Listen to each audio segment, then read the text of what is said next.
Friends, जैसा कि आप सबको पता है और अगर आप एक एपीएस कस्टमर्स होंगे तो आप देखते होंगे बिसाइड्स जब कभी भी आप अपने होम ब्रांच को छोड़ करके या होम ब्रांच सीएसपी को छोड़ करके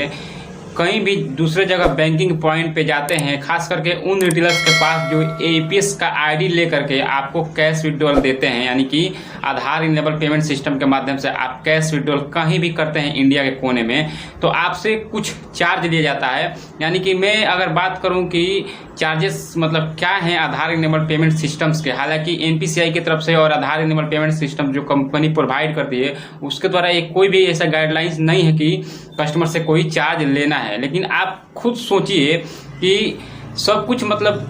रिटेलर्स का होता है, पैसे से लेकर के बायोमेट्रिक डिवाइस तक, उसमें कुछ कोई भी बिजनेस होता है उसमें कुछ इन्वेस्टमेंट होता जरूर है।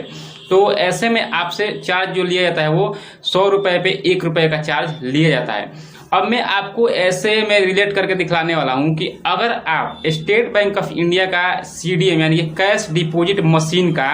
यूज करके किसी भी अनदर पर्सन को या अपने रिलेटिव को फंड ट्रांसफर करते हैं तो उस पर भी चार्ज लिया जाता है। और वो चार्ज कितना लिया जाता है और मैं इन दोनों के बीच में कंपैरिजन करके आपको इसलिए बता रहा हूं क्योंकि बहुत से ऐसे जो कस्टमर्स हैं वो कंप्लेन करते हैं कि एपीएस सर्विस जो जितने भी डीलर्स प्रोवाइड करते हैं वो चार्ज लेते हैं। तो आप जरा खुद ये सोच करके देखिए, जो भी मतलब सरकारी बैंक है उसका सीडीएम अगर कैश डिपॉजिट मशीन मतलब एटीएम का यूज करके आप किसी को ट्रांसफर कर रहे हैं पैसा, तो उस पर चार्ज ले रहा है, जबकि वो स्टेट बैंक का मशीन जो है वो सरकारी है। तो ऐसा क्यों है, आज की इस वीडियो में इसी टॉपिक पर हम बात करने वाले और आपको लाइव प्रूफ करके आपको दिखलाने वाले हैं कि कैश डिपॉजिट मशीन का यूज करके अगर आप किसी को फंड ट्रांसफर करते हैं तो उस पर आपको पर ट्रांजेक्शन 25 रुपए का चार्ज देना होगा, जो कि आपके अकाउंट से नहीं, जिस भी आप पर्सन को जिस भी आप कस्टमर्स को पैसा ट्रांसफर करेंगे उसके अकाउंट से एट टाइम मतलब इंस्टेंट ही उतना जो है पैसा कट जाएगा उसके अकाउंट से। तो फ्रेंड्स, यहाँ पे हमने अपने पासबुक का ट्रांजेक्शन हिस्ट्री निकाल लिया है और मैं आपको यहाँ पे मेनली जो है सीडीएम का ट्रांजेक्शन दिखलाने वाला हूँ। तो देखिए यहाँ पे मैंने एक ट्रांजेक्शन किया हुआ है 2017 में,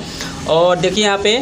जो कि मुझे क्रेडिट हुआ है 2000 रुपये, ठीक है, और बैलेंस हो गया है जो है 2623 रुपये, और तुरंत ही एक जो है देखिए यहाँ पे डेबिट हुआ है अमाउंट 25 रुपये का। तो यहाँ पे क्या लिखा हुआ है, सीडीएम चार्ज, यानी कि सीडीएम का चार्ज जो है 25 रुपये लगा हुआ है आपके ट्रांजेक्शन 2000 के ऊपर। और देखिए जो है मेरा बैलेंस हो गया है 2598 रुपये। और एक अगला देखिए यहाँ पे मैं दिखला रहा हूँ आपको, एक देखिए यहाँ पे जो है 28/3/18 को मैंने सीडीएम से कैश मंगवाया हुआ है, कितना 20,800 रुपये का, और मेरा बैलेंस हो गया है 21,273 रुपये। और तुरंत उसी दिन को देखिए यहाँ पे सीडीएम चार्ज लिखा हुआ है 25 रुपये का डेबिट हो गया है, तब मेरा बैलेंस हो गया है 21,248 रुपये। तो दोस्तों, जैसा कि आपने पासबुक में देखा, हमने दिखलाया कि अगर आप किसी भी पर्सन को सीडीएम यानी कैश डिपॉजिट मशीन एटीएम का यूज करके फंड ट्रांसफर करते हैं तो उस कस्टमर के अकाउंट से ना कि आपके अकाउंट से 25 रुपये इंस्टेंट ही डेबिट हो जाता है, यानी कि कट जाता है। तो ऐसे में आप कंपैरिजन करके खुद देख लीजिए, APS customers versus CDM machine या कोई भी बैंक वो सर्विस चार्ज जरूर करता है। लोगों को ये लगता है कि सरकारी बैंक है तो उसमें चार्ज नहीं लगता है, चार्ज हर जगह लगेगा आपको। हालांकि सरकारी बैंक में एज अ कंपैरिजन कम चार्ज है, और प्राइवेट बैंक की देखें तो प्राइवेट बैंक देखिए कोई भी बैंक हो एक ही गाइडलाइंस के अंतर्गत आते हैं। उनका जो पेरेंट है यानी कि